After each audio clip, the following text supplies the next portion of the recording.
одна из самых важных встреч. Но Эмомали Рахмон не поехал в Китай на форум «Один пояс, один путь». Это конфликт или более важные дела есть. Подписывайтесь на обновления, будете в курсе всего самого интересного. Президент Таджикистана Эмомали Рахмон не примет участие в третьем международном форуме «Один пояс, один путь», который пройдет в китайской столице 17 и 18 октября. Об этом сообщили в пресс-службе главы государства. Причину источник не сообщил, однако отметил, что на 19 и 21 октября запланирована рабочая поездка Эмомали Рахмона в Хатлонскую область. Чтобы узнать, будет ли кто-то представлять Таджикистан на форуме, пресс-службе президента попросили обратиться в МИД страны, однако ни в внешнеполитическом ведомстве, ни в посольстве Республики Таджикистан в Китае не удалось получить ответ. Третий форум проекта «Один пояс, один путь» посвящен десятилетию инициативы. Изначально мероприятие планировалось провести 15 и 17 октября, однако впоследствии сроки сместились на 17-18 октября.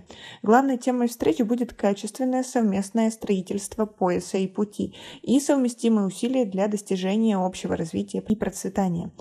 На форум, как пишет китайская Global Times, приглашены делегации более 130 стран и представители 30 международных организаций. При этом лидеры Франции и Германии Эммануэль Макрон и Олаф Шольц не получили приглашения. Также не была приглашена лидер Италии Джорджа Мелони. Свое участие в форуме подтвердили президенты Казахстана Касым-Жомарт Токаев, он в эти дни находится в Китае с официальным визитом, и Узбекистана Шавкат Мирзиёев. В Китай поехал и президент России Владимир Путин. За 2 дня гостей форума помимо двусторонних встреч ждут торжественное открытие, приветственный банкет и множество панельных дискуссий по основным вопросам сотрудничества, инвестициях, цифровой экономике, развитию торговых связей. В частности, планируется презентация конкретных инвестиционных проектов и подписание новых договоренностей в разных секторах экономики. Инициативу создать экономические коридоры в рамках нового шелкового пути нынешний лидер Китая Си Цзиньпинь озвучил в первый год своего правления в 2013 году.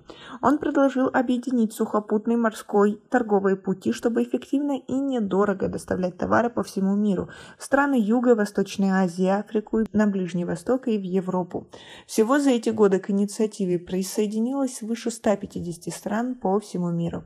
За 10 лет инициатива «Пояс и путь» привлекла инвестиции почти в $1 триллион, что привело к созданию более 3000 совместных проектов и 420 тысяч рабочих мест для стран, расположенных вдоль маршрута. На территории мегапроекта сосредоточены богатые запасы ресурсов, проживает 63% населения планеты, а предположительный экономический масштаб – $21 триллион.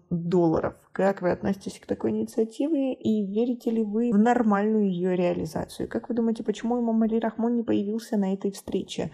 Таджикистану это неинтересно. Возможно, президенту плохо, все-таки человек в возрасте, и он не смог принять участие чисто физически. Об этом по-любому скоро появятся новости. Что именно поэтому?